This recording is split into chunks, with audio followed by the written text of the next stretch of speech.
এক ব্যক্তিকে জাহান্নামের শাস্তি দেওয়া হবে বছরের পর বছর, অনেক বছর, অনেক বছর। কত বছর আল্লাহ ভালো জানেন, কারণ জাহান্নামের উপর থেকে ছেড়ে দেওয়ার পরে জাহান্নামের তলায় গিয়ে পৌঁছাতেই মানে কত হাজার হাজার বছর পার হয়ে যাবে মানুষ জানে না।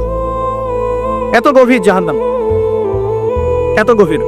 এখন পড়তে পড়তে পড়তে একটা জায়গা তাকে দাঁড় করিয়ে দেওয়া হবে, আযাব দেওয়া হবে, আযাব দেওয়া হবে, আযাব দেওয়া হবে। এক পর্যায়ে সে চিৎকার করতে থাকবে, ইয়া মান্নান ইয়া হান্নান, ইয়া মান্নান ইয়া হান্নান। এভাবে চিৎকার করতে করতে, এগুলো আল্লাহ পাকের নাম। এগুলো কি আল্লাহ পাকের নাম। আল্লাহ পাক বলবেন, দেখো জাহান্নামের অতল গভীরে কোন আমার বান্দা আমাকে ডাকছে, কি হাজত তার, নিয়ে আসো। ওকে জিজ্ঞাসা করা হবে কি প্রয়োজন। সে শাস্তির অভিযোগ করবে, শাস্তির অভিযোগ করে তাকে বলবে যে আমার এই শাস্তি আমি সহ্য করতে পারছি না, আল্লাহ আমাকে এইটা দাও, সেইটা দাও আমাকে, আমি যেখানে থাকি সে থাকার জায়গাটা ভালো না, আমি যেখানে বসি বসার জায়গা ভালো না, এরকম অনেক কথা বলতে থাকবে।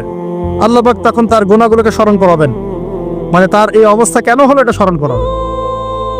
এবার সে ব্যক্তি পিছনে ফিরে, তাকে আবার পাঠিয়ে দেওয়া হবে, যাও পিছনে ফিরে যাও। তো যেতে যেতে সে তাকাবে পিছনে ফিরে, বারবার তাকাবে আর বলবে, আল্লাহ তোমার রহমতে আমাকে একবার সেখান থেকে তুমি বের করে নিয়ে আসছো, আল্লাহ দ্বিতীয়বার আমাকে সেখানে পাঠাও, আমি তোমার রহমতের আশা রাখি যে তুমি আমাকে মাফ করে দিবা। আল্লাহ পাক বলবেন, আমার রহমতের ওসিলায় সে আমার কাছে চেয়েছে, যাও আমি তাকে মাফ করে দিলাম। এই জাহান্নাম থেকে বের করেও আল্লাহ পাক অনেক মানুষকে কি করবেন, জান্নাতে দিবেন ইনশাআল্লাহ।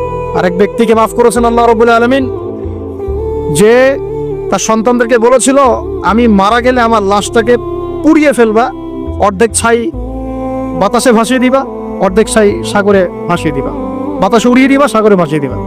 আল্লাহ পাক ছাই জড়ো করেছেন, করে বলেছেন কেন করেছো এই কাজ? সে বলবে মিন খাশিয়াতিকা ইয়া রাব্বি, হে আল্লাহ তোমার ভয়ে কাজ করেছিলাম, আর তুমি খুব ভালো করে জানো হে আল্লাহ আমি তোমার ভয় করেছি না অন্য কোনো কারণে করেছি। আল্লাহ পাক তাকে বলবেন, যাও আমি তোমাকে মাফ করে দিলাম।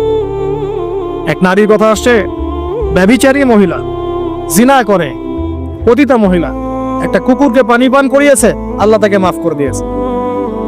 আর একজন লোকের কথা আসছে যে তার বন্ধুকে এতটুকু বলেছিল, একজন ব্যক্তি তার বন্ধুকে এতটুকু বলেছিল যে আল্লাহ তোকে কোনোদিন মাফ করবে না, আল্লাহ তোকে কোনোদিন মাফ করবে না। এরকম কথা কিন্তু আমরা অনেকে বলে ফেলি। আল্লাহ পাক মৌতের পরে এই দুই ব্যক্তিকেই ডাকবেন, কিয়ামতের মাঠে ডাকবেন, এটা বারজাকে হয়েছে।